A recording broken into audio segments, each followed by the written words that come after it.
bicara, dan baiklah bumi mendengarkan ucapan mulutku.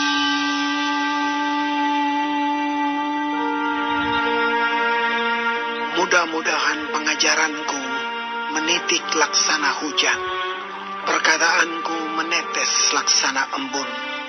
Laksana hujan renai ke atas tunas muda, dan laksana dirus hujan ke atas tumbuh-tumbuhan.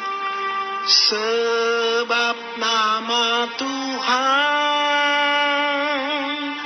akan kuserukan.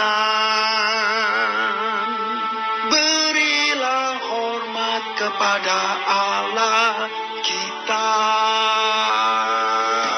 Gunung batu yang pekerjaannya sempurna, karena segala jalannya adil. Allah yang setia, dengan tiada kecurangan, adil dan benar Dia. Berlaku busuk terhadap Dia mereka yang bukan lagi anak-anaknya, yang merupakan noda, suatu angkatan yang bengkok dan belat-belit. Demikianlah engkau mengadakan pembalasan terhadap Tuhan, hai bangsa yang bebal dan tidak bijaksana. Bukankah Ia Bapamu yang menciptakan engkau, yang menjadikan dan menegakkan engkau? Ingatlah kepada zaman dahulu kala. Perhatikanlah tahun-tahun keturunan yang lalu. Tanyakanlah kepada ayahmu, maka ia memberitahukannya kepadamu. Kepada para tua-tuamu, maka mereka mengatakannya kepadamu. Ketika Sang Maha Tinggi membagi-bagikan milik pusaka kepada bangsa-bangsa, ketika Ia memisah-misah anak-anak manusia, maka Ia menetapkan wilayah bangsa-bangsa menurut bilangan anak-anak Israel. Tetapi bagian Tuhan ialah umat-Nya.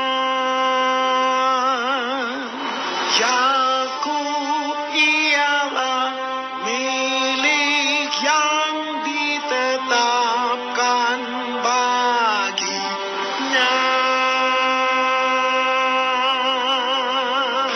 Didapatinya dia di suatu negeri, di padang gurun, di tengah-tengah ketandusan dan auman padang belantara. Dikelilinginya dia dan diawasinya, dijaganya sebagai biji matanya. Laksana Raja Wali menggoyang bangkitkan isi sarangnya, melayang-layang di atas anak-anaknya, mengembangkan sayapnya, menampung seekor dan mendukungnya di atas kepaknya. Demikianlah Tuhan sendiri menuntun dia, dan tidak ada Allah asing menyertai dia. Dibuatnya dia berkendaraan mengatasi bukit-bukit di bumi, dan memakan hasil dari ladang. Dibuatnya dia mengisap madu dari bukit batu, dan minyak dari gunung batu yang keras. Dadih dari lembu sapi, dan susu kambing domba, dengan lemak anak-anak domba, dan domba-domba jantan dari Basan, dan kambing-kambing jantan, dengan gandum yang terbaik, juga darah buah anggur yang berbuih engkau minum. Lalu menjadi gemuklah Yesyurun dan menendang ke belakang. Bertambah gemuk engkau, gendut dan tambun, dan ia meninggalkan Allah yang telah menjadikan dia. Ia memandang rendah gunung batu keselamatannya. Mereka membangkitkan cemburunya dengan Allah asing. Mereka menimbulkan sakit hatinya dengan dewa kekejian. Mereka mempersembahkan korban kepada roh-roh jahat yang bukan Allah, kepada Allah yang tidak mereka kenal, Allah baru yang belum lama timbul, yang kepadanya nenek moyangmu tidak gentar. Gunung batu yang memperanakan engkau, telah kau lalaikan dan telah kau lupakan Allah yang melahirkan engkau. Ketika Tuhan melihat hal itu, maka ia menolak mereka karena ia sakit hati oleh anak-anaknya lelaki dan perempuan.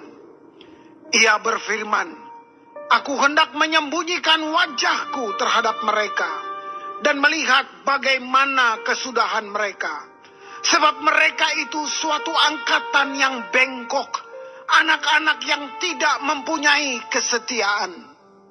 Mereka membangkitkan cemburuku dengan yang bukan Allah.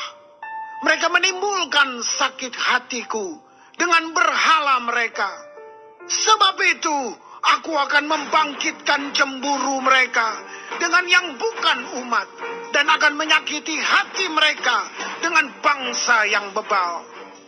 Sebab api telah dinyalakan oleh murkaku, dan bernyala-nyala sampai ke bagian dunia orang mati, yang paling bawah. Api itu memakan bumi dengan hasilnya, dan menghanguskan dasar gunung-gunung. Aku akan menimbun malapetaka ke atas mereka. Seluruh anak panahku akan kutembakkan kepada mereka. Apabila mereka sudah lemas karena lapar dan merana oleh demam yang membara dan oleh penyakit sampar, maka aku akan melepaskan taring binatang buas kepada mereka dengan racun binatang yang menjalar di dalam debu. Pedang di luar rumah dan kengerian di dalam kamar akan melenyapkan teruna maupun darah, anak menyusu serta orang ubanan. Seharusnya aku berfirman, aku meniupkan mereka, melenyapkan ingatan kepada mereka dari antara manusia. Tetapi aku khawatir disakiti hatiku oleh musuh. Jangan-jangan lawan mereka salah mengerti. Jangan-jangan mereka berkata, tangan kami jaya. Bukanlah Tuhan yang melakukan semuanya ini. Sebab mereka itu suatu bangsa yang tidak punya pertimbangan, dan tidak ada pengertian pada mereka. Sekiranya mereka bijaksana, tentulah mereka mengerti hal ini dan memperhatikan kesudahan mereka. Bagaimana mungkin satu orang dapat mengejar 1.000 orang, dan 2 orang dapat membuat lari 10.000 orang, kalau tidak gunung batu mereka telah menjual mereka, dan Tuhan telah menyerahkan mereka. Sebab bukanlah seperti gunung batu kita, gunung batu orang-orang itu. Musuh kita boleh menjadi hakim.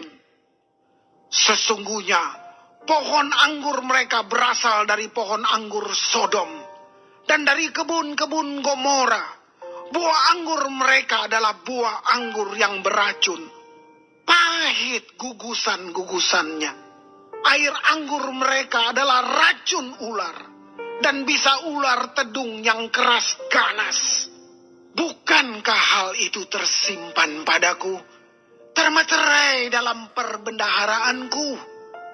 Hakkulah dendam dan pembalasan pada waktu kaki mereka goyang, sebab hari bencana bagi mereka telah dekat. Akan segera datang apa yang telah disediakan bagi mereka. Sebab Tuhan akan memberi keadilan kepada umatnya, dan akan merasa sayang kepada hamba-hambanya.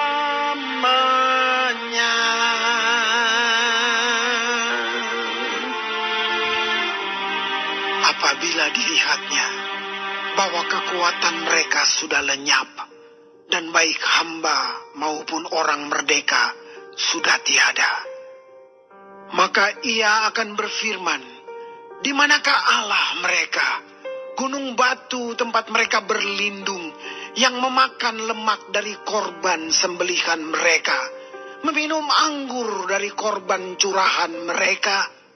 Biarlah mereka bangkit untuk menolong kamu, sehingga kamu mendapat perlindungan. Lihatlah sekarang bahwa akulah Dia, tidak ada Allah kecuali aku. Akulah yang mematikan dan yang menghidupkan. Aku telah meremukan, tetapi akulah yang menyembuhkan. Dan seorang pun tidak ada yang dapat melepaskan dari tanganku. Sesungguhnya aku mengangkat tanganku ke langit dan berfirman, demi aku yang hidup selama-lamanya, apabila aku mengasah pedangku yang berkilat-kilat dan tanganku memegang penghukuman, maka aku membalas dendam kepada lawanku dan mengadakan pembalasan kepada yang membenci aku. Aku akan memabukkan anak panahku dengan darah, dan pedangku akan memakan daging, darah orang-orang yang mati tertikam dan orang-orang yang tertawan, dari kepala-kepala musuh yang berambut panjang. Bersorak-sorailah, hai bangsa-bangsa, karena umatnya. Sebab ia membalaskan darah hamba-hambanya dan membalas dendam kepada lawannya dan mengadakan pendamaian bagi tanah umatnya. Lalu datanglah Musa bersama-sama dengan Yosua bin Nun dan menyampaikan ke telinga bangsa itu segala perkataan nyanyian tadi. Setelah Musa selesai menyampaikan segala perkataan itu kepada seluruh orang Israel, berkatalah ia kepada mereka, perhatikanlah segala perkataan yang kuperingatkan kepadamu pada hari ini, supaya kamu memerintahkannya kepada anak-anakmu untuk melakukan dengan setia segala perkataan hukum Taurat ini. Sebab perkataan ini bukanlah perkataan hampa bagimu, tetapi itulah hidupmu.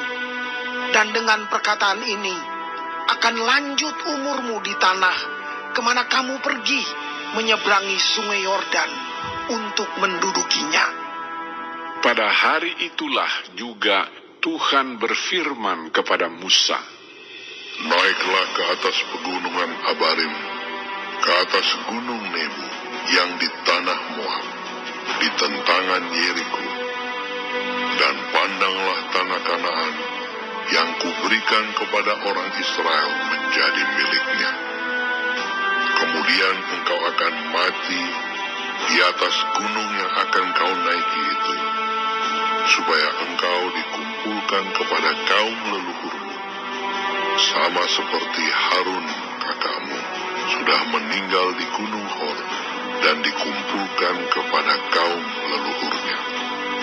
Oleh sebab kamu telah berubah setia terhadap aku di tengah-tengah orang Israel, dekat mata air Meriba di Kades di padang gurun Zin.